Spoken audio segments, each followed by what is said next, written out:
Welcome to the first day of the 24th Humanitarian Congress Berlin.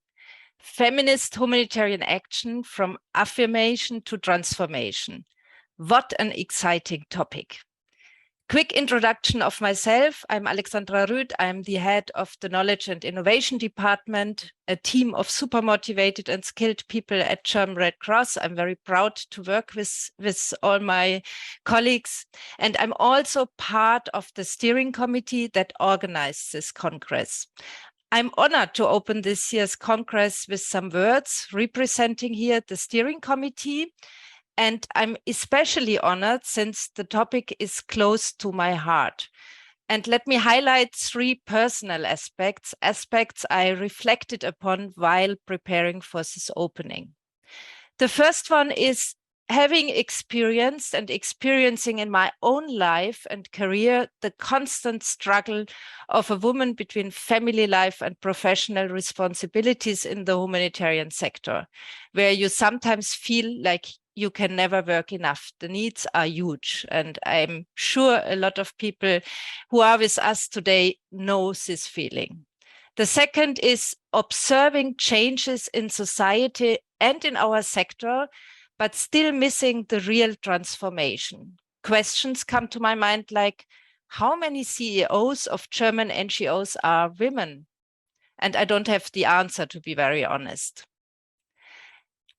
The third one is having the huge privilege to travel and work with many people worldwide, but observing power dynamics that prevent real change in many societies and organizations, and knowing that I'm part of those power dynamics, and that includes my own country, Germany. What does the Humanitarian Congress stand for? For more than 20 years, the Congress links theory and practice of humanitarian action with new concepts, new ideas, new developments, research. It brings together leading experts from medical and humanitarian organizations, from governments and media, and last but not least, young professionals interested in humanitarian work. They are super important for us. And I'm convinced that we were successful again this year, bringing together great speakers from all over the world. Why is this year's topic and what are the challenges? Short backstage information from the steering committee. Interestingly enough, the title was proposed by a male member of the steering committee. Like if all the women, and we were mostly women, present in the steering committee did not even dare to propose such a topic. But so good to have allies. And we constantly questioned ourselves in the steering committee. How can we, privileged white people in Germany, address the topic, including all perspectives? What do we really mean by feminist humanitarian action? Feminist foreign policy is a topic, as we all know, in Germany and in many other countries. The Federal Foreign Office and the Ministry for Economic Cooperation and Development just recently had both conferences trying to tackle the topic. Are there linkages? What are the limits of feminist approaches in the humanitarian system, and how about our humanitarian principles? Can feminist concepts support real localization and strengthen local actors, or can localization support and further broaden the discussion on feminism, or both? Is it just a trendy to talk about feminism? What means full transformation and affirmation? Do we all really affirm the relevance of the topic? All the humanitarian actors in the call or in the meeting today can certainly agree that our reality in the humanitarian system is increasingly complex, situation of conflicts and crisis, and COVID-19 has exacerbated inequalities worldwide. We all feel a need for structural change, not only in society, but also for the humanitarian architecture. We, the steering committee members, believe that feminist perspectives are important to analyze and challenge global inequalities and power structures, and that they help to rethink maybe the humanitarian action, the humanitarian system, and to adapt those to today's realities. But we should not impose our concept of feminism to the countries we are working with. Let's honestly listen to our partners and their concepts for more equity in the system, where the needs of all people can be addressed. We, the steering committee members, hope somehow for a joint commitment, speaking with the writer Chimamanda Adichie. We should all be feminists, or better, we are all feminists. I tend to be a very optimistic person. Let's jointly free the word feminism from heavy baggage. So what do we cover this year? What can you expect? We will discuss strategies, best practices for sexual and reproductive health and rights in preparedness and response. The impact of humanitarian crisis on LGBTQI+ persons, their marginalized visibility or invisibility in the humanitarian system, and their limited access to health services. We will also deepen our conversation on the humanitarian consequences of the climate crisis and elaborate on what changes and steps are necessary from feminist perspectives to achieve climate justice in the humanitarian contexts. We will not forget to discuss the increasing number of food security crises and their implications for humanitarian action. Please check out the program on the website, join the sessions of interest to you, move out of your comfort zone, and feel free to join sessions where you do not see immediately a linkage to your field of work. So what's up today, the first day of the Humanitarian Congress? The first panel is a multi-crisis panel, which will follow after a super interesting keynote I will introduce in a few seconds or minutes. The multi-crisis panel on humanitarian challenges and feminist solutions, starting at 1:30. It's the same link, and it follows just a very interesting keynote. The panel will address the very intersections described and explore what mechanisms a feminist approach might offer to develop solutions or even help prevent further humanitarian crisis, and what this means for humanitarian principles. The second panel today at 3 p.m. is prioritizing sexual and reproductive health in crisis.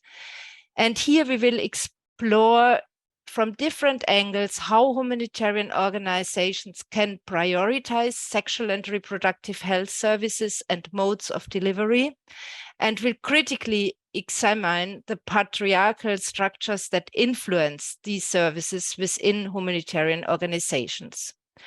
The last panel today at 4:30 is on Afghanistan from a gendered lens.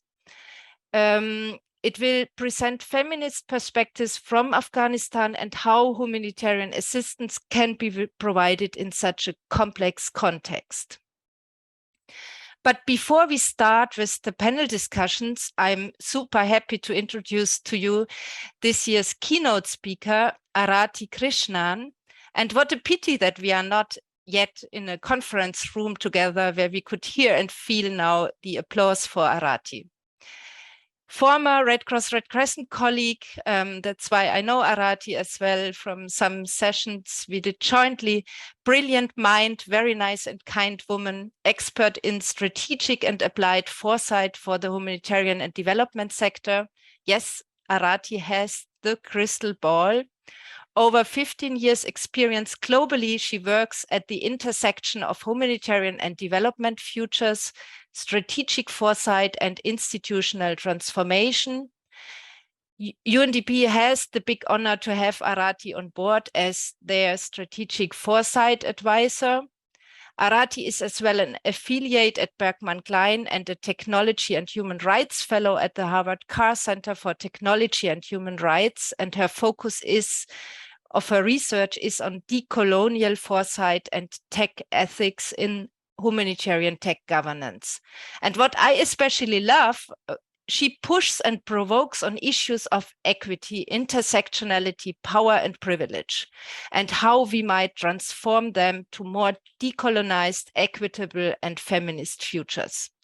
We are glad to have Mrs. Krishnan Arati here today and are eager to hear her input on feminist humanitarian action. Arati, the virtual floor is yours. Please challenge us.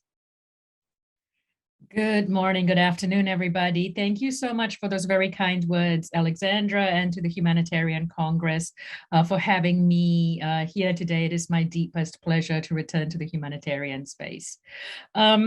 I am going to speak for about 25 minutes around some thoughts and ideas I have, not just on feminist approaches to humanitarian action, but how feminist approaches are linked to decolonial approaches to humanitarian action.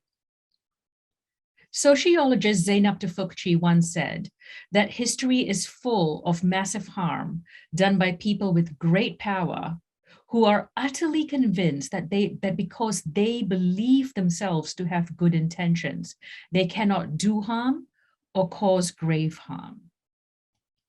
One of the most heartbreaking truths of today is the amplification of how our commons have fundamentally and irrevocably shifted. We now know that we can't build back to what it was before. Our systems, our societies, our actions and behaviors were a million wounds in a structural ecosystem that was rupturing at its sides. And the system has now blown wide open, revealing to our collective shame the multitudes of ways in which we have all failed. We have failed in ways that keep poor people poor. We have failed to make healthcare sustainable and accessible for everyone. We have failed to safeguard our planet. We have failed to make the world more equal, more just, more safe. We have failed not because the challenges were impossible to solve, but because of our collective lethargy and apathy to truly reimagine a completely different status quo. We have failed because the systems that we are a part of, that we continue to uphold, talk of disruption and transformation, but these systems don't set out to disrupt or transform themselves. The pandemic, the climate crises, wars, this isn't the great equalizer we talk of. Communities of color, lower income and socioeconomic groups, those that fall between the cracks of easily defined vulnerabilities, those with health fragility, are bearing the brunt of this, as they always have. So is the humanitarian system fit for the future? I argue, no. The system keeps being taken by surprise, seemingly always a step behind shocks, conflict, new complex disasters, new vulnerabilities. The approaches seem to remain the same, albeit touted as improved, but is it improved? When people continue to be left behind, when we don't see new types of vulnerabilities, when we are not prepared for new emerging crises and risks, we assume our approaches, tinkered with at the sides, are enough to respond to anything that comes our way. But what we are facing in the next decade is not anything we have experienced before at the scale that we will be experiencing it. We are going to be experiencing compounding, intersecting systemic and existential risks. We are going to be experiencing the types of disasters and devastation at a scale that we haven't yet seen. We are going to experience the types of wars that bypass our rigidly held principles, values, and rules, where not everyone cares about abiding by. We are going to be experiencing the types of injustice, inhumanity, and despair not seen in decades, perpetuating historical systemic oppression that already undergirds so much of humanity today. In short, we are moving into the age of existential humanitarian crises. We are living in the days of future history lessons. I have often argued that the humanitarian aid system perpetuates hierarchical, patriarchal, hegemonic views of what development and progress looks like, ignoring other worldviews and underlying systemic and structural pillars of inequality and bias. The humanitarian system developed in imperial systems, meaning based on our colonial legacies of the global North and the global South. in a way that allows supremacy and racial hierarchies to go unchallenged, and potentially, arguably, also to thrive. The agonies that our world is facing today didn't happen overnight. It is the result of the shared history of colonialism, where solutions are always offered in the name and the good of those being colonized. But they themselves are not recognized to legitimately be part of producing those solutions. The act of colonialism or colonization removes power from the colonized, dispossesses and transfers economic resources, and removes culture in the name of civility, of modernity. It isn't just physical, it's also mental and metaphysical. Colonizers impose their assessment of the value of people, resources, and land. The axiology of coloniality, as explained by Arum Lin, is how colonizers impose these assessments that then become embedded in the institution that then creates the nation state in settler colonialism. It presents itself in a matrix of power that operates through control or hegemony over the economy, including land, labor, natural resources, authority, gender and sexuality, and subjectivity and knowledge. Coloniality was presented to the world as modernization, but this was at grave expense to freedom, justice, equality, and a diverse worldview. The ideas of modernity that resulted, such as nation states, citizenship, democracy, came as a result of this domination.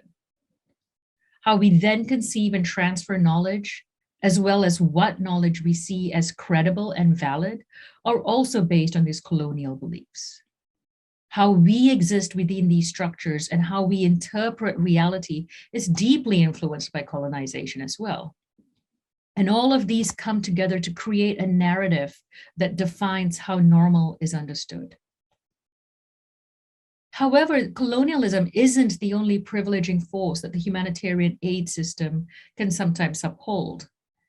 It can also uphold privileging forces like patriarchy, race and ethnicity bias, paternalism, hetero and cis normativity, classism and class privilege, caste privilege, ableism, ageism.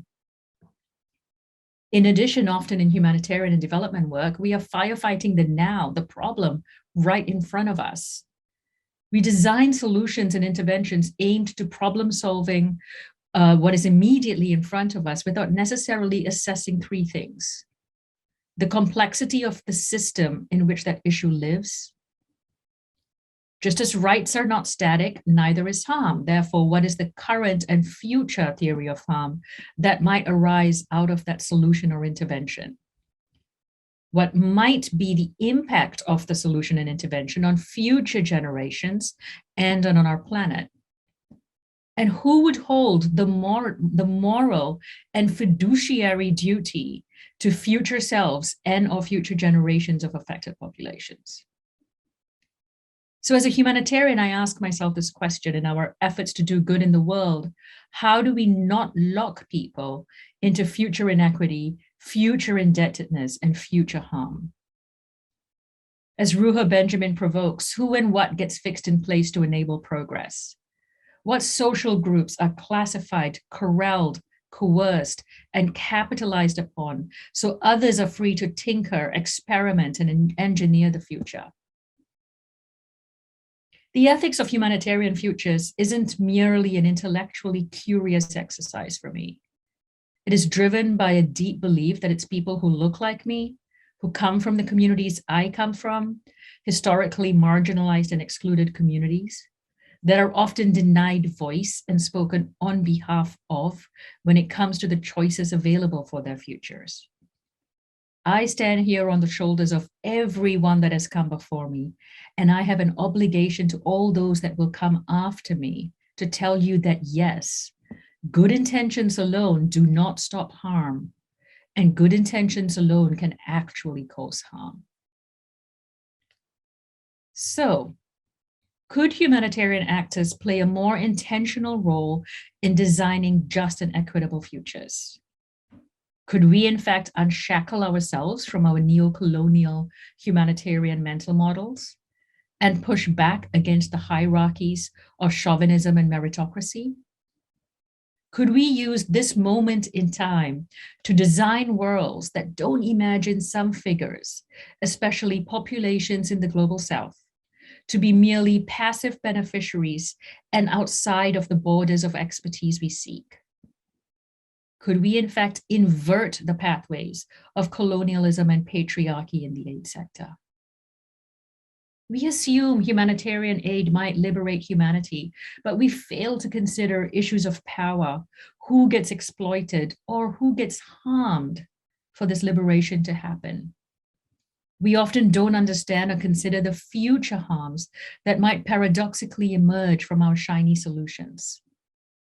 We rush instead to solutionizing, a form of magical thinking that suggests just by deploying certain kinds of assets and resources, we can have a meaningful impact on the problem without any real analysis of underlying realities. If we want to truly break from the shackles of our past, we need the imaginings and dreams of another new world, of new normals. Adrienne Marie Brown says, we are in an imagination battle. Imagination turns brown bombers into terrorists and white bombers into mentally ill victims. Imagination gives us borders, gives us superiority, gives us race as an indicator of ability. I often feel I am trapped inside someone else's capability. I often feel I am trapped inside someone else's imagination, and I must engage my own imagination in order to break free. Imagination isn't a master of equity. The process of imagination can be constructed in concentrations that uphold pockets of power and privilege that shape our views of what is possible. The limited imaginings of the few should not colonize the reimaginings of the many. Reimagining solutions to solve the world's pain must incorporate justice and equity so that the solutions genuinely liberate our futures for everyone, provide safety for everyone, and not just a select few. But this cannot merely be an existential reflection. We need to go beyond that. But this is the fundamental truth of it all. We need to also understand what created those systemic wounds in the first place. And most important of all, we need the political and leadership commitment to a deep-rooted overhaul of the institutions and ecosystems that are meant to protect and uphold public good. As they are designed today, these very institutions and ecosystems are not designed to be fit for the future we are hurtling towards. As Hugo Slim argues, neutral humanitarianism makes a lot of noise about its own importance, but can at times colonize civil action in the face of dictatorship, injustice, and war. To have any kind of chance of flourishing beyond this, we cannot relegate the responsibilities of change and innovation just to the individual and community level. Our public good infrastructures, both local and global, need now more than ever to legitimize itself in a space of fast decreasing trust of the very structures that are meant to be protecting us all. One way to achieve this is to unapologetically embrace radical intersectional equity, and this is no longer a cross-cutting issue.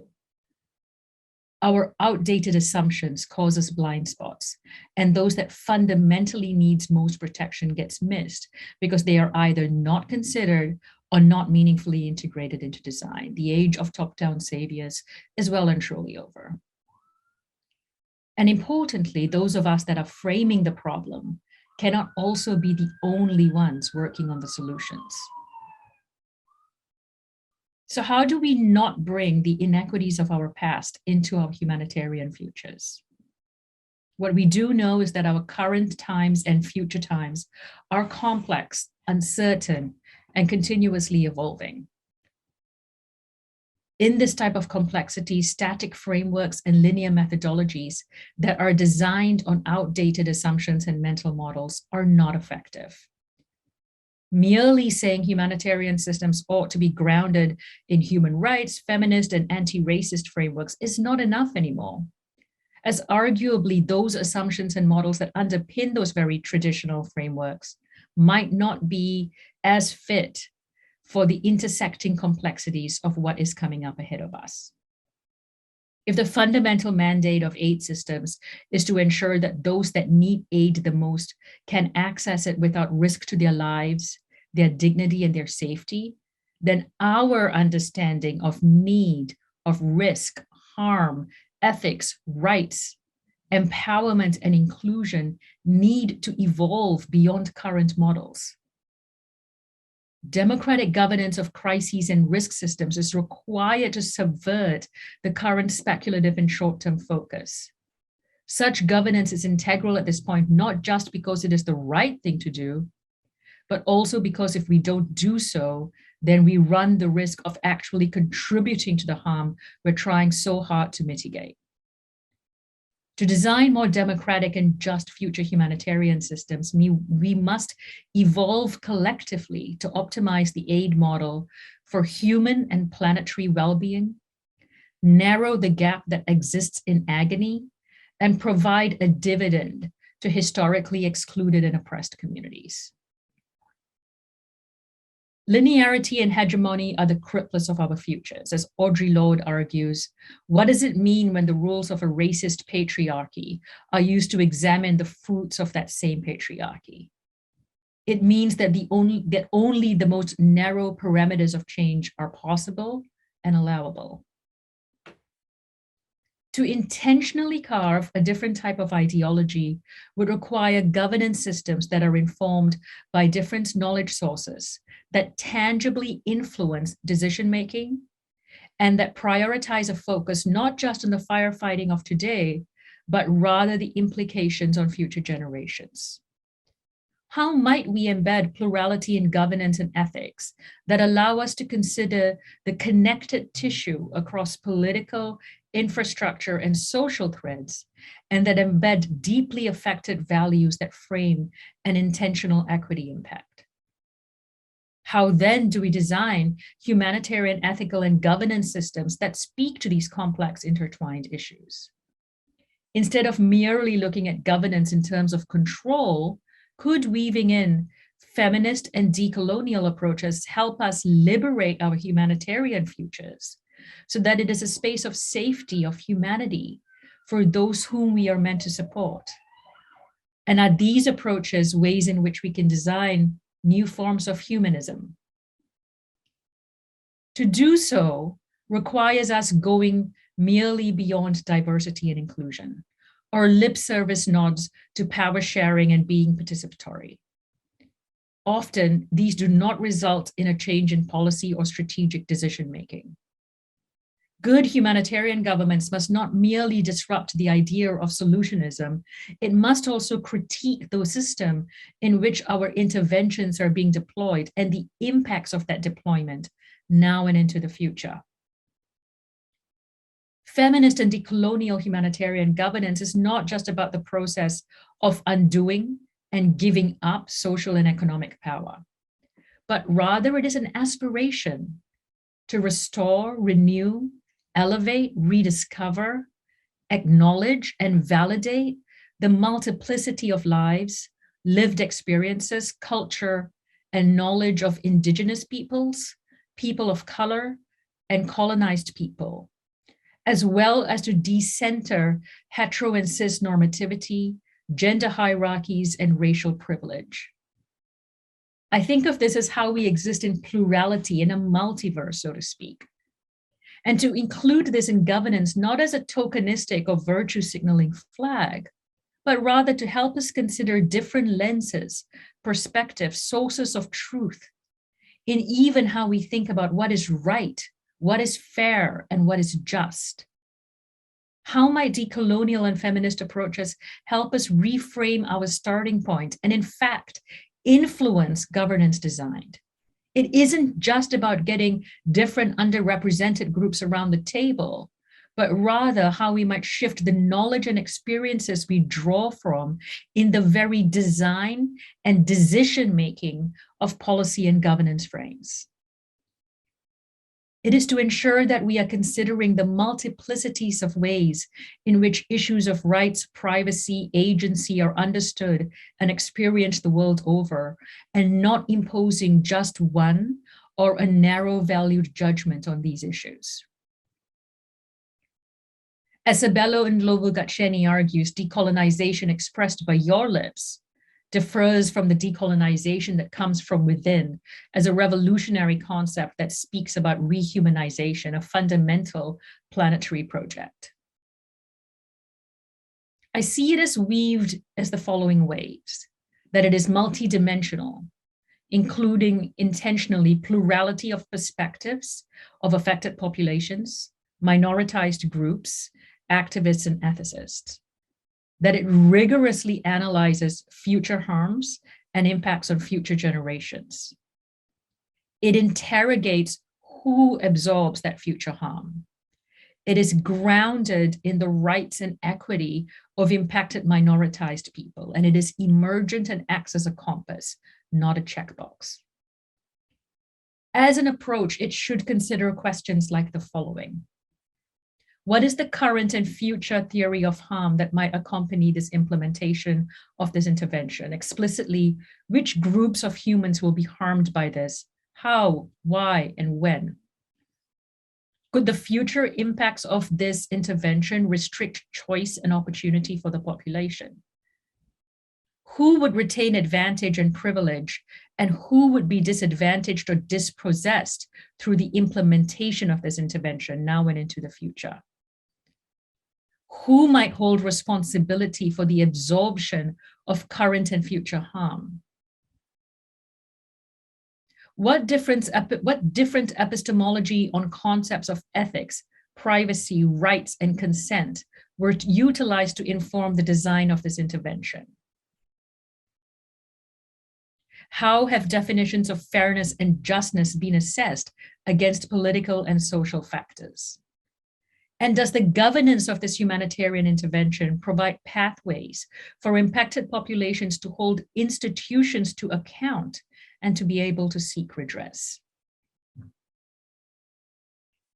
Whilst the fundamentals of the future of humanitarianism continue to be a question we must explore, we must also ask of the futures of international organizations that are entrusted with the responsibilities of humanitarian work. The institutions that are charged with protecting these public goods cannot meet the realms of our new frontiers if they continue to be embedded in bureaucratic, power concentration, risk-averse cultures. Even for those that are working on reimagining the possibilities, it is integral that such efforts consider two baseline assumptions. Assumption one, the centrality of the roles and mandates of international organizations in this fast arriving future. And assumption two, the understanding and identification of need, fragility, or vulnerability that continue to be narrowed into linear, bordered, easily digestible frames. To truly flourish, we cannot design futures that merely replicate or reinforce existing and past inequities. We must address why and how those inequities exist in the first place. Hope is a radical act. It is what makes us cross seas, skies, take risks, and jump without safety nets when the journey and arrival might endanger safety and might diminish us. We are propelled forward by the hope for a better future for our children and our grandchildren. But hope by itself is not enough. We must translate this hope into action that befits the types of resets we need in the redesign of new commons, values, and wisdoms. Unsettling the coloniality of our systems is an act of resistance to the shackles that have held humanity back from evolving our potential of how we live with each other and with our planet. An act of resistance to the continued practice of designing for privilege rather than for equity and justice. As bell hooks so eloquently argued, am I educating the colonizer or the oppressor class so that they can exert better control? If we do not interrogate our motives, the direction of our work, continually, we risk furthering a discourse on difference and otherness that not only marginalizes people of color, but actively eliminates the need for our presence. We are living in a time where choices are being taken away from so many of us. So as a brown woman, I stand here in front of you and say the feminine is not dead, nor is it sleeping. Angry? Yes. Seething? Yes. To have choice and to have safety in making those choices is the cornerstone of democracy.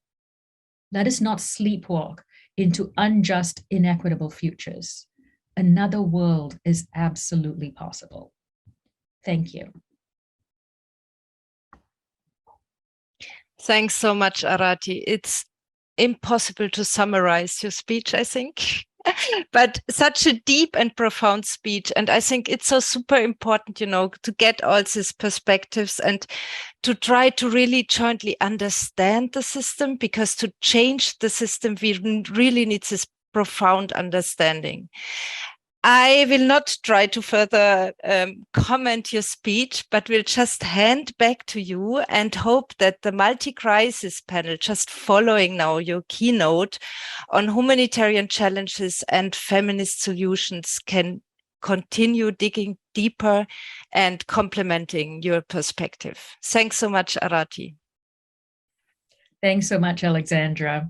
It gives me great pleasure to continue being with you today and to be joined by some amazing panelists for our next session on multi-crisis, humanitarian challenges, and feminist approaches.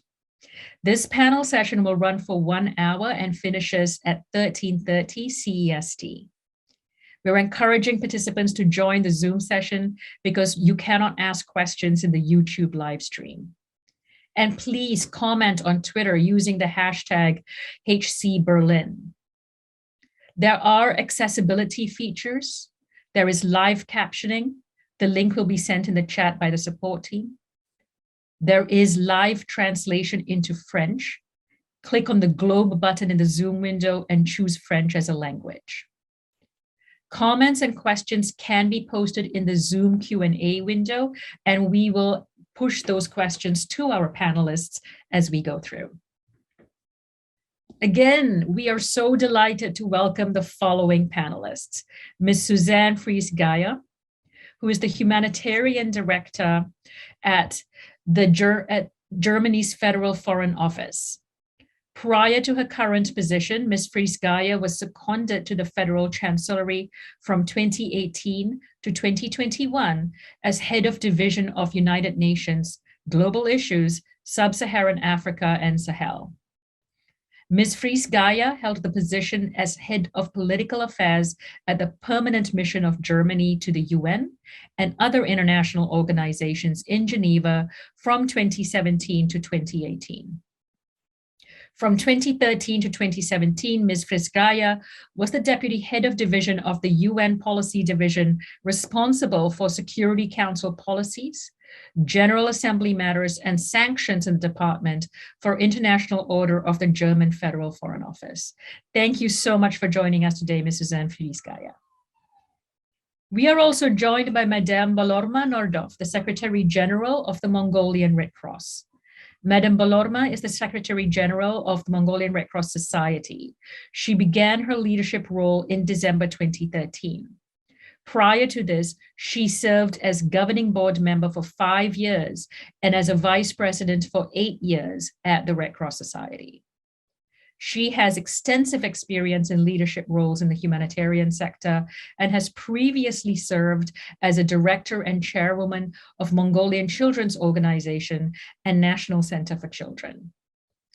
Before joining the Mongolian Red Cross Society, the national humanitarian organization in Mongolia, Madame Balorma was member of parliament, chairwoman of the Capital City Council, and Minister of Education, Science, and Culture. Welcome, Madame Balorma. We are also joined by Dr. Lina Abirafe, a women's rights expert and gender equality advocate. Dr. Lina Abirafe serves a range of organizations in a senior advisory capacity, including the Arab Institute for Women at the Lebanese American University, where she was executive director for many years. She sits on various international boards. She decides the Global Institute for Women's Leadership, the Global Women's Institute, and others. Prior to joining AIW, Lena spent over 20 years in development and humanitarian contexts, working with the United Nations and other international organizations in countries such as Afghanistan, Haiti, the Democratic Republic of Congo, Nepal, and others. Her specific expertise is in gender-based violence preventions and responses. So a warm welcome to all these wonderful, intelligent panelists joining us today. I'm going to keep my interventions very short because it's much more important that we hear from these wonderful people. As Alexandra noted earlier, the reason we are discussing this panel is we note that humanitarian challenges and crises are constantly growing, is developing new dynamics and becoming more complex. The climate crises, armed conflicts, the decline of democracies are just a few examples of causes whose symptoms are, amongst many others, malnutrition, loss of livelihoods, the spread of diseases, and other health problems that we are already facing and that are steadily worsening.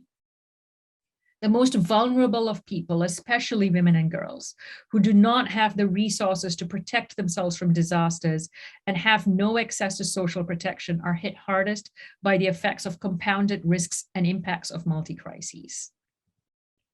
Understanding the scale and compounding effects of multi-crises on women and girls is essential to have an effective and holistic approach in place. There is an urgent need to scale up preparedness and align with early activities to prevent human suffering. We need to recognize the scale of these crises and have the right plans and systems in place before we face them. With this aim in mind, feminist-based approaches have to be continuously developed in order to be effective. And in this panel discussion, we want to debate what mechanisms a feminist approach could offer to develop solutions or even help prevent further humanitarian crises, and what this means for humanitarian principles. Ms. Frisgaya, I would like to start with you. Our first question to you, Ms. Frisgaya. The GFFO has just launched the process of formulating its feminist foreign policy. How does humanitarian assistance fit in there? What are the priorities and the constraints of implementing an FFP in humanitarian assistance? Thank you, Arati, and thank you to the German Red Cross and Médecins Sans Frontières for organizing this very important meeting, and Arati for your really powerful intervention. As you rightly pointed out, if we take a feminist approach, this means really a new way of thinking. So our foreign minister, Annalena Baerbock, said that her feminist foreign policy should be based on 3 Rs. So this is resources, rights, and representation. But at the same time, this is not merely something by women for women, but it also entails a new approach with regard to structural imbalances, discrimination, and marginalization of groups. So in the end, it is about a more inclusive policy. So, and as this should address all spheres of our work, of course, it also is important for humanitarian assistance. Let me point out 3 things. So the first point, which is very important, is the planning. So in all our needs-based planning, we have to take into account gender-specific needs and also differences.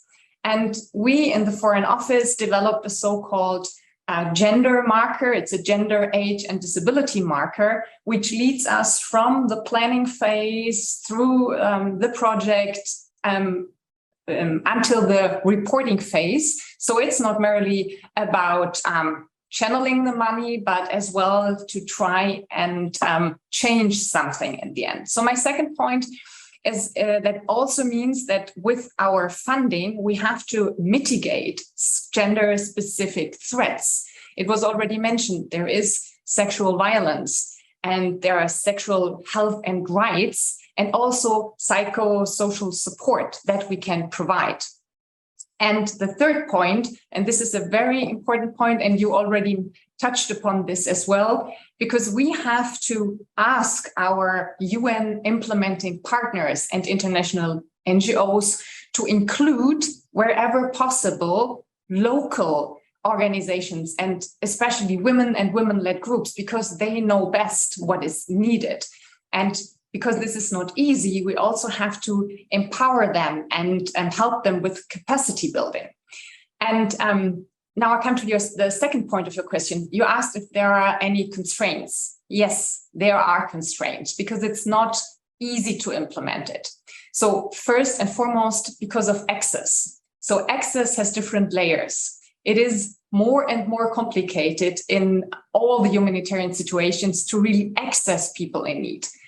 But then it's especially difficult to access certain groups, women, children, but other marginalized groups as well. So this is where we have to focus upon. And sometimes it is said that it's very difficult with humanitarian assistance because you have to follow the humanitarian principles, which is you have to deliver humanitarian assistance without discrimination. This is true. However, I was just in Yemen. And in Yemen, the World Food Programme tries to give cash assistance and as well vouchers, especially to the women in the household. So in the whole household, so everybody is addressed, but women are empowered. So I guess that within the concept of humanitarian principles, you can still structurally change something and have a transformative effect as well. I'll leave it with that. Thank you. Thank you so much, Ms. Vries-Grijer. Your comments reflect some thoughts that Hugo Slim recently put forward on the fact that neutrality may not necessarily be enough anymore. And in fact, we should be supporting what he terms as humanitarian resistance, the efforts of civil society groups to reach everybody. Thank you, Ms. Vries-Grijer. Madam Belorma, I'd like to come to you, please. Thank you so much for joining us. We're thrilled to have you. Madam Belorma, Mongolian Red Cross Society works very, very closely with citizens, with all people in Mongolia to deliver humanitarian assistance wherever it is needed. What does localization look like in the Mongolian context? And in your opinion, Madam Belorma, how does this align with feminist action in the local context? Madam Belorma, I'm sorry, but you're still on mute. Okay, sorry. Very warm greetings to all of you from Mongolia. And this is great pleasure to join this very important conference. Thank you to Arati and to speakers. And Mongolia is most affected by climate change country. And Mongolia, we are facing drought, desertification, sand and dust storm, floods and forest fire. And also now we are facing new challenge on food security. And also after COVID-19, Mongolian Red Cross Society is working very actively to provide assistance to the people affected by socio-economic impacts of the COVID pandemic. And collectively, we need to be more prepared see into future and most importantly work efficiently, effectively together at global, regional and local levels. Mongolian Red Cross is auxiliary to government on disaster preparedness, response and public health promotion and other humanitarian actions. And now in Mongolia, we believe that the needs and perspective of women and girls should be at the center of feminist approach in the humanitarian work. Now, Mongolian Red Cross Society is working to increase equality. Feminist approach to action, insisting we should push for change toward gender equality and not just talk about it. Recently, Mongolian Red Cross government board adopted Mongolian Red Cross policy on protection, gender, and inclusion. This policy is aligned with the IFRC protection, gender, inclusion policy and Constitution of Mongolia, as well as other Mongolian laws on labor, gender equality, education, and human rights. And purpose of our Red Cross policy is to set up approach of the Mongolian Red Cross Society to addressing issues of protection, gender equality, and inclusion. Now, in Mongolia, we have good experience and practice on women's engagement in disaster risk reduction. Last 3 years, we are organizing national and regional conference and seminars on women's leadership and engagement in humanitarian action.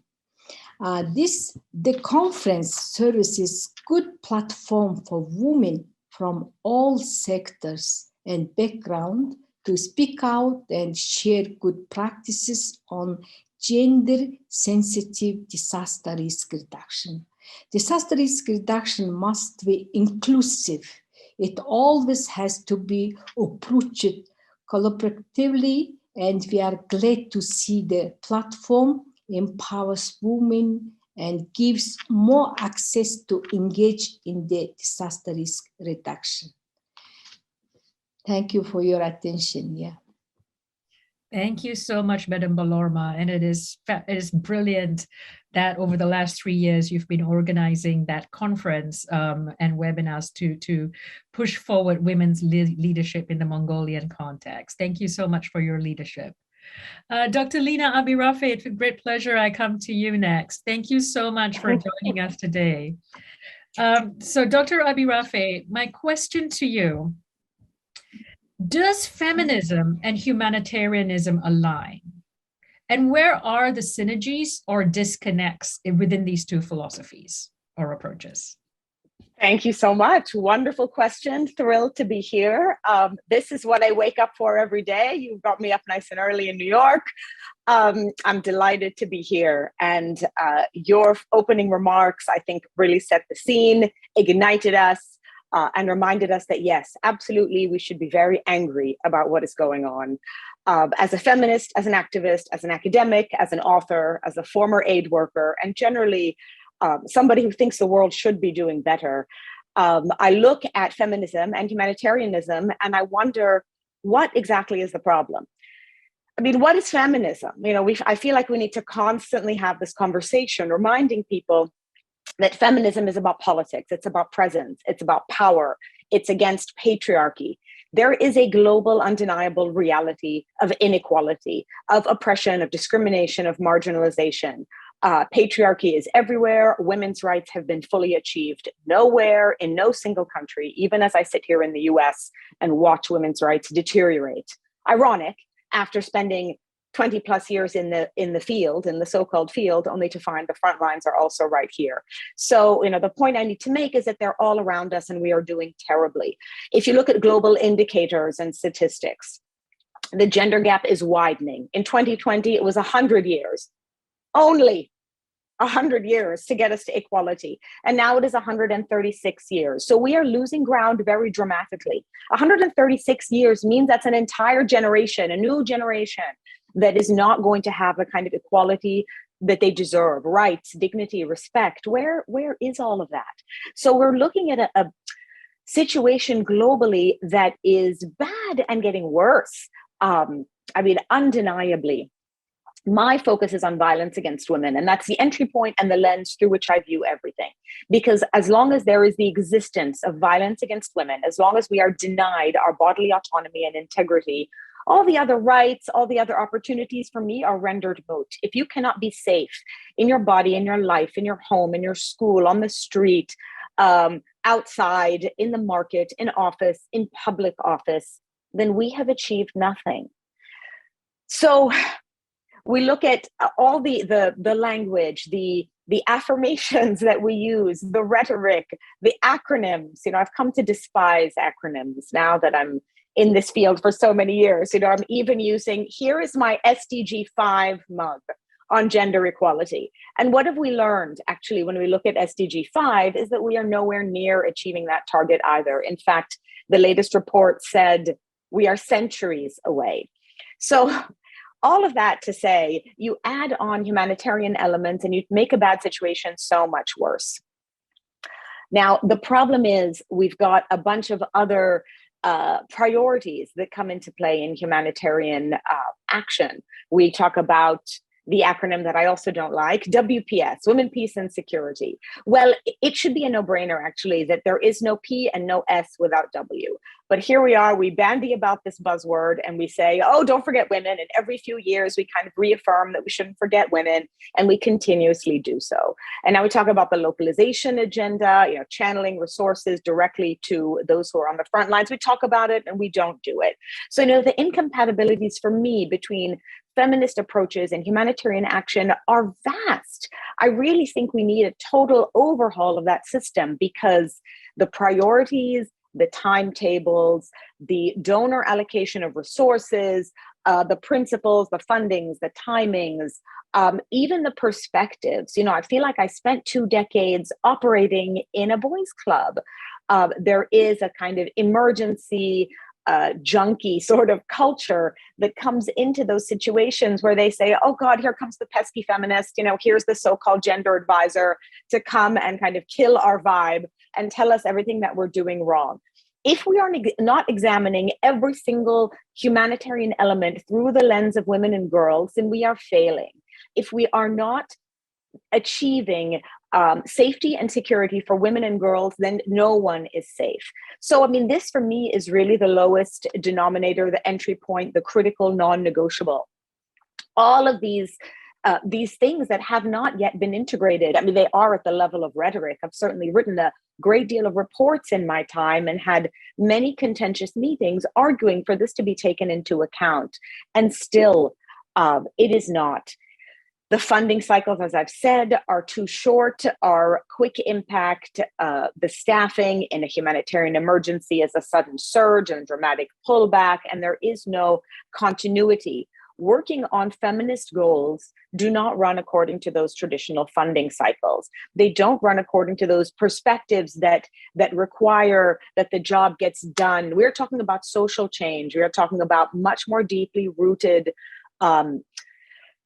issues that we are not able to unravel in a 6-month project cycle. So just the way that we think about this, not only that, I worry, as I will come to a close in my remarks, but there's just so much to say, that we don't even have our own house in order. I cannot talk about feminism and humanitarianism without talking about the rampant sexual exploitation and abuse that happens within the sector. Where is our duty of care? Why have we not cleaned up our own house in a very dramatic way to be able to demonstrate that we are here not just to do no harm? Doing no harm really is the bare minimum, is it not? It is to make things meaningful, sustainable, real and relevant, starting with women and girls. So, you talked about how the humanitarian system is no longer fit for purpose. And I agree. It wasn't even designed that way. I agree. We say we leave no one behind, but we are leaving women and girls behind actively. And I have seen it. I just want to point out that we call this Congress from affirmation to transformation. We have had so much affirmation. I feel like I lose my voice with all the words and promises and good intentions that are on paper. Enough words. We really should not even be talking about these things all of the time. We should be actioning them actively. Every time I speak now, I say, I hope this is the last time I have to do this, because I hope that by then we've achieved it. We've achieved transformation, and we see it as a non-negotiable imperative, because truly there is nothing more important than this. It is existential, and the lives of women and girls are really at stake. Thank you. Thank you, Dr. Abi-Rafi. I could not agree more. Your comments about how we see this playing out in the United States is very, very true. Just in this year alone, we've seen something that we thought would never be possible, where rights are actually rolled back. There's a question here that I want to pose to the panelists, because I really hope we can get into an open-ended discussion. It is true, your comment, Dr. Abirafe, that we need to get our own house in order. And I was reminded of Alexandra's opening comments that when coming to even talk about this issue for the conference this year, it was a male ally that put it forward, and the women felt very nervous, or if I'm sorry, Alexandra, if I'm putting the wrong words in your mouth, but they didn't feel empowered enough to discuss this openly. And that speaks so true. It's 2022, and yet there is so much work we need to do to shift our own mental models as women. So my question, I guess, to all our panelists, Dr. Fries-Geyer, Madam Balorma, Dr. Abirafe, we talk about the types, and I've noticed this in our conference comments around violence against women, of how we make women and girls feel safe. I'm curious about whether you feel our understanding or knowledge about the types of violence exacted on women's and girls' bodies are also changing. Because traditionally in humanitarian action, we see that as physical violence. Do we now, is it time that we expand our holistic understanding of what violence on women's and girls' bodies look like, and bring that into the fold in terms of humanitarian policy and programming? I'm not going to call on anybody in particular, but I'll just leave it open if there's somebody that wants to jump in. Yeah, I love this question.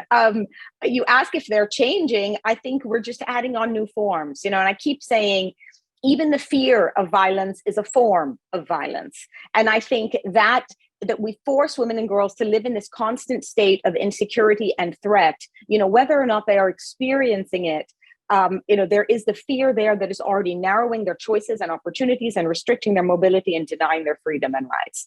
So already we're dealing with situations where all forms are rampant, forms are increasing. We've seen it in every single emergency. We hardly scratch the surface. We don't even know the figures, the numbers, why everybody wants to know exactly how many, for me, is a constant question, because what does it matter how many? What does it matter? I used to say, as the annoying sexual violence advisor, GBV coordinator, whatever titles I've held over the years, does it matter if it's 1 or 100 or 1,000? What is the number that's going to get us to move? I think we need to operate with the premise that it is happening everywhere and everybody's at risk, and we need to act before we sit and count how many. So that would be what I say. And again, it really is about the fear of it happening, the risk that it's everywhere, that underlies my own action. I'll stop. No, I love that. I think that feeling of fear is what also doesn't engender feelings of safety and security wherever we go. Ms. Fries-Geyer, may I come to you with that question as well? Yes, of course. And I couldn't agree more. So I just attended a retreat of the humanitarian coordinators in Montreux, and there Martin Griffith and everybody agreed, said that sexual violence and sexual exploitation should be the key and be on top of everything. And I think this is true. And Lina Abirafe, I totally agree with you. I've worked in women, peace and security, and I can't hear it anymore and say, yes, we should implement it. And while we were on the Security Council last time, it was very hard to push through a resolution against sexual violence. And this was don't get me started on this.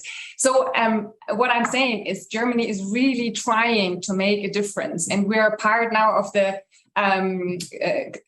group which is called Call to Action to End Gender-Based Violence. And this is because, coming to your question, all forms of violence. So psychological support, this is what is really needed. And we sort of trying to channel money there as well. And it is a very complex question because while addressing this issue, you have to be very careful not to do harm again. And so we're sort of trying to really invest in forms how we can tackle this issue to prevent us from doing more harm. And I agree, it's totally complicated, but Germany is very invested in this issue and will keep pushing for some results and to operationalize what is already on paper. Fantastic. Thank you so much, Ms. Frieskaya. Madam Bolorma, maybe a slight different aspect of that question. How do you see the aspect of violence and different forms of violence play out in the local Mongolian context? And how does that impact the types of programming or access that Mongolian Red Cross Society can do? Thank you. In Mongolia also, Mongolian Red Cross is working on prevention and protection of children's rights issues, women's rights issues, and the Red Cross is one of the very active member of networking against domestic violence.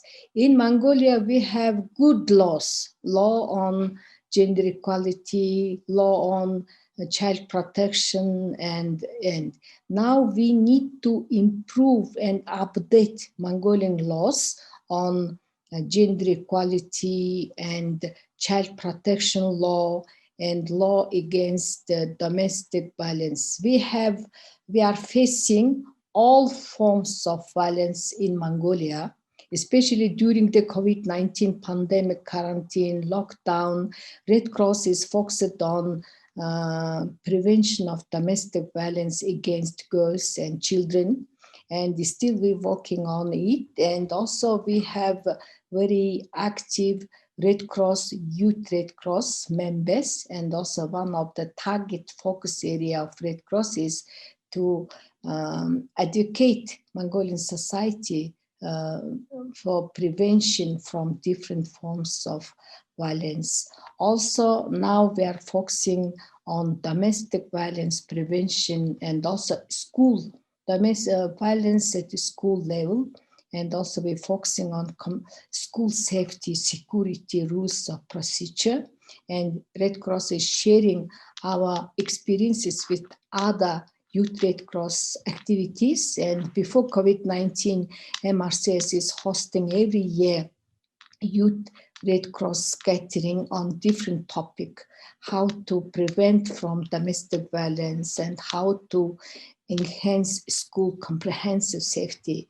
This is violence prevention is our target area. Now, unfortunately, now Mongolia is facing economic recession. Poverty is increasing, and the family divorce is increasing. And Red Cross is trying to help them, and we are focusing on community engagement in the prevention and protection activities of girls and women.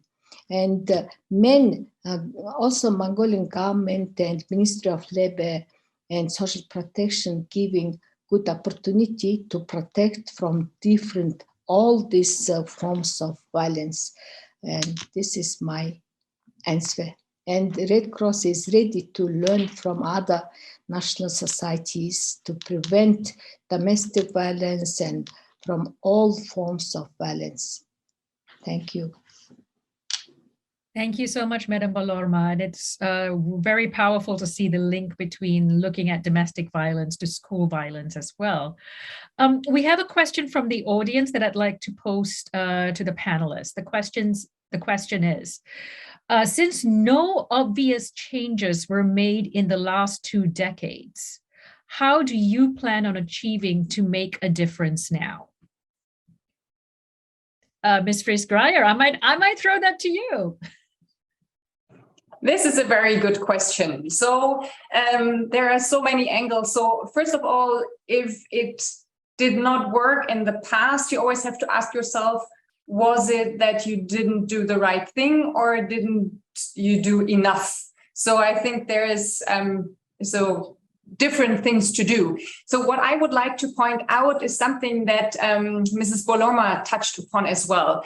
This is, we see more and more humanitarian needs rising because of climate change. So there we definitely have to do something differently and not the same what we did before, meaning that before we acted too many times in a reactive way, and we have to change this. So it should really be a paradigm shift coming to an anticipatory approach. And this is something what Germany really pushes in international fora. And this closely links to what Mrs. Paloma said to the preparedness part. And so here, this is a very good example as well for the nexus. So where the humanitarians can do something very closely together with the development actors. And I have a very good example because usually if there is a sudden onset crisis, of course, it is necessary that we all quickly react. But what we often forget is that already at that time, the protocols, what are the needs, should be in place. And in this regard, we work very closely with UNFPA in the Bangladesh context, so that when the flooding came, everybody had a protocol knowing the needs. So, and I think we have to come in this a little slightly different modus, what we humanitarian actors are not used to think before a crisis hits what we can do, and also related to gender issues, which means women issues, but also other groups like LGBTIQ and other groups that have special needs. Thank you. Lena, please, Dr. Rabi Rafi, please come in. Oh no, first of all, I'm Lena, unless people ask me if I'm Miss or Mrs., and then I'm Doctor. We have to mind our own. I'm going to answer this in a very different way. I think the person who asked, first of all, it's a great question, but you're looking for a technical response, and I won't give it to you because right now I'm actually an individual. I'm not an entity. I'm not an agency. I'm not an organization. I'm an independent consultant. And what is interesting about that after decades in the fields and in academia is that I really see the onus on all of us as individuals. There's no more excuse for us to say, well, that's up to these actors and these professionals. It is once again the idea of leaving the women's problem up to the women. It's the same type of thinking. So what I try and do, again, I'm a house of one, is I use my words. Actually, I make sure that I'm aware, that I'm informed, that I galvanize others, that I write. I am the starving author at present. But my words are to motivate other people, to help explain to them. And what I do is try and target what I call the movable middle. We spend a lot of time in conversation with each other. And even in this, we've got great attendance for this event, which is fantastic, but we are preaching to the choir continuously. So then how are we speaking outside of our bubble to people who don't otherwise understand, perhaps don't even care about what's happening in the world, what's happening in Yemen, what's happening to women and girls, what's happening to women as a result of COVID, post-COVID, in the US and everywhere. There is so much that we need to pay attention to. We need to galvanize action. And to do that, we need to actually be aware. And I tell people all the time, if you're not aware, you're not angry, that you're asleep. You're really just, you're not present. So I try and do that because I think it's incumbent upon all of us as individuals to step up and take responsibility to get things done and to make the kind of change that we deserve in our lifetime. Absolutely. Thank you, Lena. Madam Malorma, did I see your hand up? Did you want to come in to respond to that? Okay, thank you. In Mongolia, we have seen directly how anticipatory action can reduce the impact of disaster, can save lives and livelihoods, and protect people's dignity. And now we need to scale up our collective effort on anticipatory action.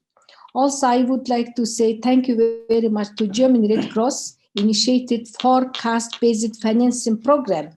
It was very useful and productive for us, and we need to increase the funding available for anticipatory action and ensure these funds each into communities where they are needed most and can deliver the greatest humanitarian impact.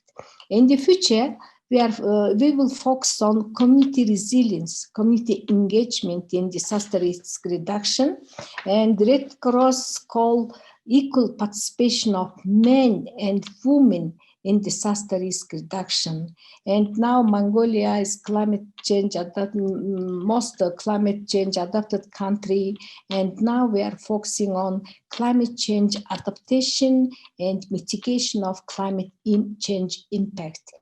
And the Ministry of Environment and Tourism and IFRC, we organized a climate conference for all. And now we are focusing on promoting youth voice in climate action. Thank you. Wonderful. And yes, Mongolian Red Cross has certainly led the way in a lot of anticipatory action work. And you know, as someone that actually works in anticipatory governance, I do, you know, I also promote it very strongly, but I also caution that it doesn't mean our biases don't come through, even if we're trying to be prepared in advance. Now, the organizers said to me to be provocative, or they've given me an invitation to be provocative. So I'm going to, there's two things that sort of come to mind hearing everybody's inputs. I am curious whether, when we keep saying women and girls, whether it is not time for us to expand different gender identities into how we look at gendered approaches to humanitarian action. And if we haven't yet done so, why not? It's 2022. Are there constraints that stop us from considering different gendered identities that identify as female in our gendered approaches to humanitarian action? Lena? Well, you know, I think we do to a certain extent. As somebody who's observing the field now from a distance, I think we do. You know, I think it's not an either or, I think it's an and. We're coming to understand people in all of their diversities and respecting that and taking that into account. That doesn't mean we are suspending focus on women and girls, reallocating resources. No. I mean, there is a global reality that women and girls are marginalized and are vulnerable. But there are other groups who are marginalized and vulnerable as well. And so we really need to understand who they are, where they are, how to reach them, and what is the support and service they need? What is specific to those different communities? What, you know, I don't believe in kind of lumping everybody together and saying, you know, everybody needs the same thing. Does that make it complicated for all of us? Yes, for programming, for resources, for staff, for expertise. You know, I keep saying I've spent my life working on women and girls specifically, but that doesn't mean that I have at any point turned anybody away, or that I don't care about other people's issues, or that I'm not concerned. But, you know, we all have our area of expertise, and I think we need to make sure that we honor that, but at the same time ensure that really, you know, as we say, no one is left behind. And I think what's happening now is interesting in the way we're evolving in terms of our understandings of people's identities, and that absolutely has to be honored. Thank you, Lena. I'm reminded from your comments a phrase that gets floated around a bit, that, you know, more rights for some does not mean less rights for another. It's not pie. Ms. Fries-Geyer, obviously coming back to the feminist foreign policy work, but also the very strong intentional focus of the German government in the space. What are your thoughts on this? I couldn't agree more with what Lena just said. So I think that's why we didn't call the marker a women marker. It's called a gender age disability marker, because this is targeting different groups, and different groups have different needs. And that's what we are discussing with our partners. And yes, it is very complicated in the planning process, but it has to be done. Otherwise, we will not rightly address what is really needed. So I totally agree. And this is part, as I said before, it's like, if a feminist approach doesn't mean it's just for women, it's just a very inclusive approach.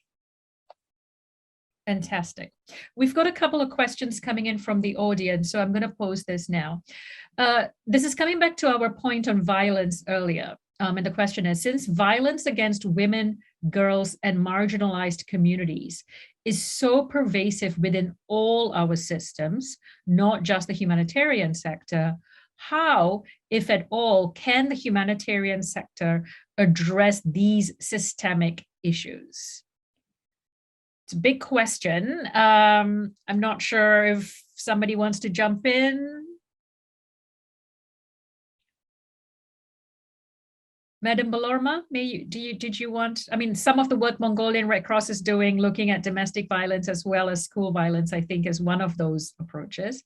But are there other ways in which Mongolian Red Cross is looking at addressing violence against women and girls and marginalized communities more generally?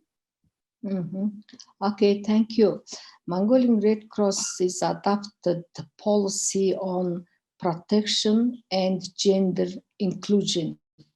Our national society is planning to incorporate a protection, gender, and inclusion analysis in all our programs, operations, services, and tools in order to secure dignity, access, and participation and safety. We focusing on women's and girls' participation in disaster risk reduction, and we have good practice on organizing workshops, seminars, roundtable discussions among women and girls. We have 3 messages to Mongolian public and Mongolian government. We're sending 3 messages. First, we need to listen. We need to listen to voices of women and girls. Voice of women who is living in urban area, voice of women who is living in rural area. And we would like to help them. And also we have very close cooperation with school social workers, and also Youth Red Cross is organizing some campaign and activities among school girls, how to protect dignity, human dignity, and how to protect children's rights, how to explain and advocate children's rights issues, school domestic violence issues among teachers and adults, parents and children. And against violence against women and children is big issues. First, legal base is very, very crucial for all countries, for Mongolia. And now Mongolian Parliament will update this national law against violence against women and domestic violence, and we will working on it. And second message, we need to give chance to women and girls to participate in activities, to be very active member of society. And also we need to train women how to protect from different kind of multi-hazards, disasters, how to help to own children, how to protect own children from difficult disease, different kind of disease. This is second. First message, to listen to voices, and second, to help them, to give opportunity and chance to participate, to work, to develop themselves. And second, to work together, to establish networking among women. Women's group, different groups, they need to share own challenges, happiness, and voices. And this is 3 messages: to listen, to help, to give opportunities, to work chance, to develop, and then to work together, working together to develop networking among different groups of women from different communities and sharing. This is our 3 main messages of Mongolian Red Cross Society to Mongolian public, Mongolian government, and to our partners. We're focusing on 3 these areas. Thank you. Thank you, Madam Balorma.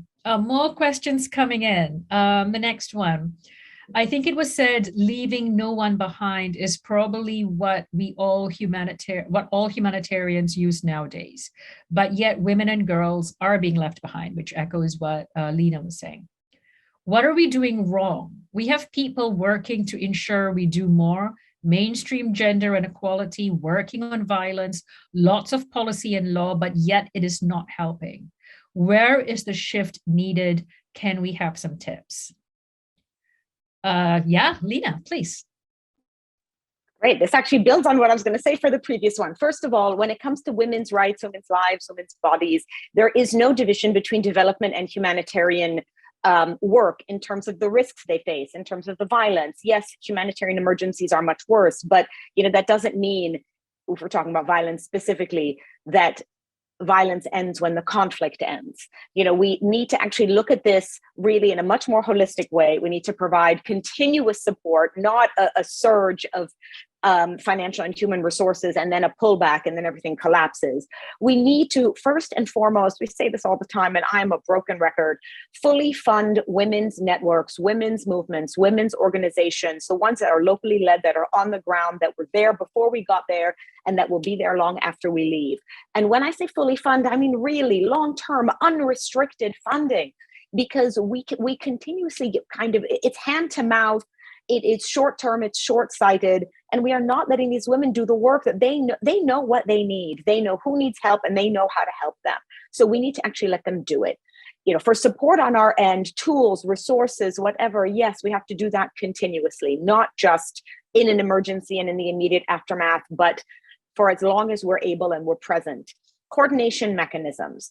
Build those right away, no matter what state you're in, emergency or not. So all actors are ready, prepared, communicating. There are standard procedures and protocols. We understand what needs to happen. Early education, this goes back to the violence against women thing. Today is International Day of the Girl. If we look at this from the perspective of girls or adolescent girls who are deemed the world's most vulnerable demographic, apparently, what are we doing for them? Are we helping them to have the kinds of lives and opportunities that we didn't have? So if we look at it from their perspective, maybe it would be building something better. Brilliant. Thank you so much, Lena. Ms. Vries-Grier, I'm going to come to you with the next question, which says, I am in agreement that we should also make more real transformative practices that often get sidelined in mainstream discourses and approaches by making these practices more visible. Are there approaches or practices which have produced empowering or transformative results? And do you have any examples from your own experience? Yes, very good question. So, of course, there's always this discussion in the humanitarian sphere about whether humanitarian assistance should and can be transformative. So, of course, it cannot have the main goal of being transformative because it has to address all groups of society. But at the same time, as I said in the beginning, if you properly address the needs of those who are marginalized, then you empower them. And I think it was very good what was said, that we have to listen to women-led organization and other groupings. And so we have to bring them to the table. And I mentioned before this network call to action to end gender-based violence. It was very difficult for some smaller groups to attend. And now we kind of lowered the bar and made it possible to also have a virtual presence. So that means they don't have to travel and they can still be there. So this is the kind of things that you have to proactively do to not only speak about participation, but bring people to the table. And we fund different, for example, the Women Peace and Humanitarian Fund or African Women's Led Organization, just to empower such groupings. And maybe a very practical example from my own work, as I said, I traveled to Yemen end of July, and it was the first time since I think 2016 that there was a high-level humanitarian delegation. And I asked to meet women.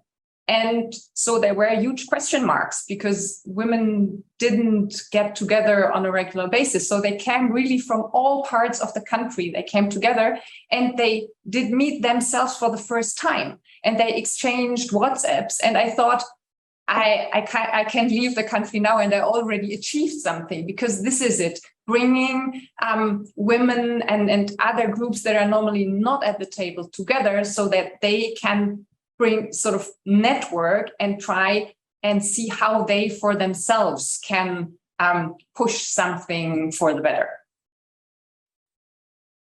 Excellent. And I think this next question might sort of build on that a little bit. How can we ensure that responses are culturally adapted to the specific context and include local opinions so they actually have a chance of being continued locally on a mid to long-term period, rather than coming in with shiny, polished, politically correct plans that only a few can relate to and then having barely anyone on board beyond the emergency?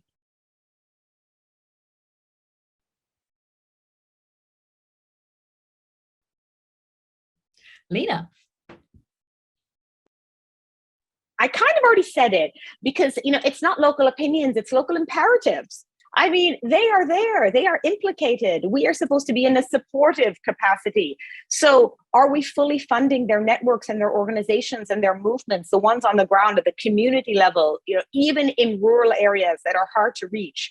So those are the places where the work is going to be done, where the work is being done, even if we don't see it.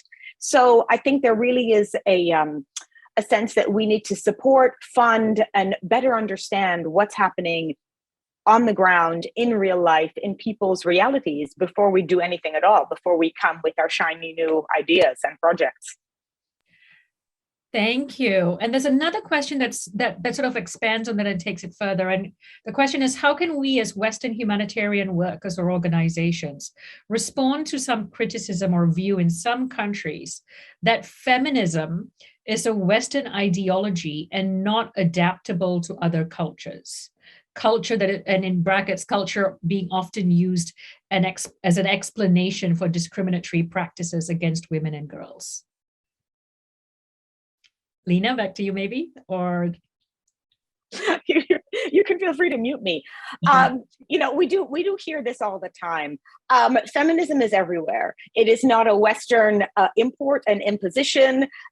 Yes, these might be so-called Western agencies, but there are a lot of us that are not from the so-called West. I include myself among those.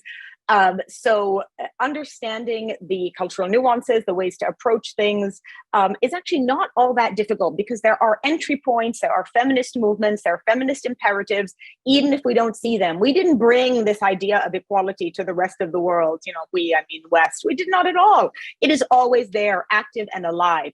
The question for us is, are we listening? Are we helping them? Are we aware? Are we acknowledging it? Are we doing whatever we can to bolster, to support, to amplify their own movements? Or are we forcing them, as one example, to compete for funding, to pit against each other for pennies, really creating fractures in the feminist movement in a country? Are we following their decided course of action, or are we bulldozing and deciding that we know what's best for everybody? We will, as one example, liberate the women of Afghanistan. And you see how well that, for 2 decades, that went really well. Yes, after 4 years, 2 books and a doctoral thesis on that issue. Yes, I remain very angry about all of that. So the point is, it is about the women who are in the lead, who are already there. If we say there's no feminism, it's just because we haven't looked. 100%. I often, this question often, this perspective often bridles my anger, because even in my culture, I'm, come from 2 different castes, being Indian, but one of the castes I come from is a very matriarchal culture. It's a very feminist culture. The women are the heads of the family. So, this idea that it's not to say it doesn't exist. Of course, there's patriarchal cultures and there are matriarchal cultures, but to imagine matriarchal cultures do not exist in some communities is blind, I think. I'm going to try and get through the next few questions because we are fast coming up on time. And Ms. Fries-Greyer, this one's specifically to you. You mentioned the approach in Yemen to give cash support to women. Can you please explain how this made a difference and what that difference was? So it is from WFP. And the idea is that there are households, and then you have the women or the men you can give the money to. And the idea is that if you give the women the money, that they know exactly what is needed and sort of maybe handle money differently than the husband, which might true or not be true. But what is definitely true is that it's a part of an empowerment, that you as the woman of the household get the money, even if you have to come back and hand it over to the men, what I guess sometimes will happen, but still it is something where you can give the woman a face as well, and she gets outside. So I thought that this is a very smart idea to do this this way. And I guess that other organizations do it as well. It's just an example that I saw, and that's why I mentioned WFP.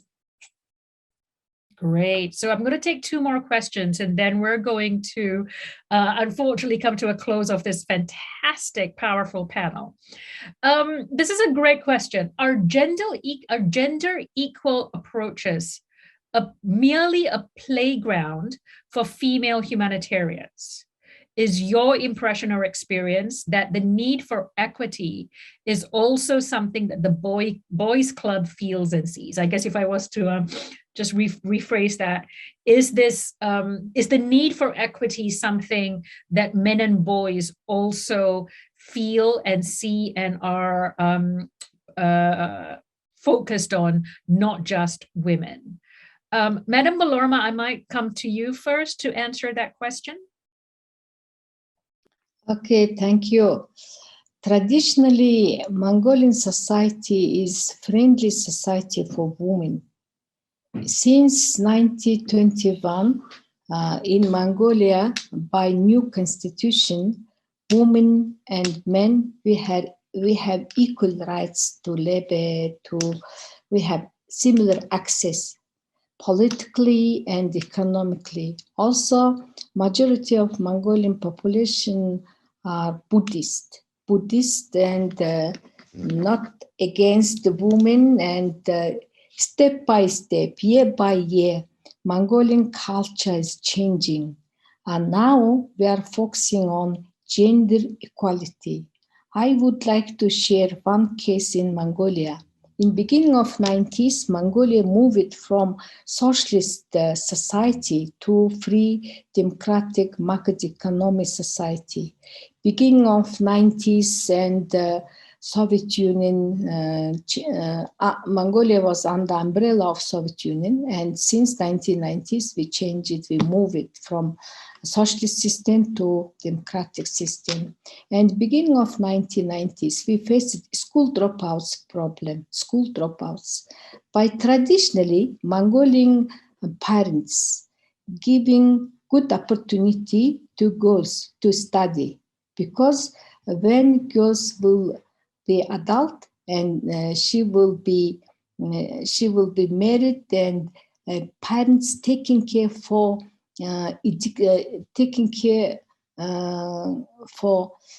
to education of girls. And men, majority of school dropouts children, it was boys, about 70% in rural area, boys were school dropouts. And now in Mongolian statistics, high education, about 70% of all students in universities are girls, women. And men, why? This is opposite picture of Mongolia. And now we are focusing on gender equality in education system. I have one case in Red Cross. We also 50-50 policy, gender equality policy. In Mongolian Red Cross government board, 50 women, 50 men. Also in management team, 50 men, 50 girls. We are trying to push this policy at all national level. And now we have a challenge, we are facing challenge against women, because economical recession, unemployment is increasing and poverty is increasing. Now in Mongolian society, we need to focus on investment for women, because many women starting small business and they need the support they need good education, good practice. And Mongolian Red Cross also, we have jointly program with Ministry of Labor. This program named by ADB and Mongolian government, graduation program focusing on from care to labor. Now government is trying to decrease care activities and will focus on employment and to increase job places. Now for women and men, we have equal access. We have similar access to labor, to political and lives. In the future also, we need to educate Mongolian society. We need help them, and we need public advocacy among Mongolian population. Thank you. Thank you so much, Madam Balorma. And with those very powerful words, we come to an end of our fantastic panel today. With great and heartfelt thank you to Ms. Suzanne Fries-Gaia, to Madam Balorma, to Dr. Lina Abirafe for sharing your experience, your thoughts, your provocations, your anger, your wisdom. I think we've all learned so much. I cannot wait to see what comes next with all this work. And with that, I'm going to bring this panel to a close. For all our audience members, thank you everyone for joining us today, and a huge thank you to our panelists. The next session will start in 30 minutes, and more detailed information can be found on the website. So once again, thank you so much, everybody. Great thanks to our panelists and our organizers. We learned so much, and looking forward to next steps in the humanitarian agenda to take these social change transformations forward. Thank you and good afternoon.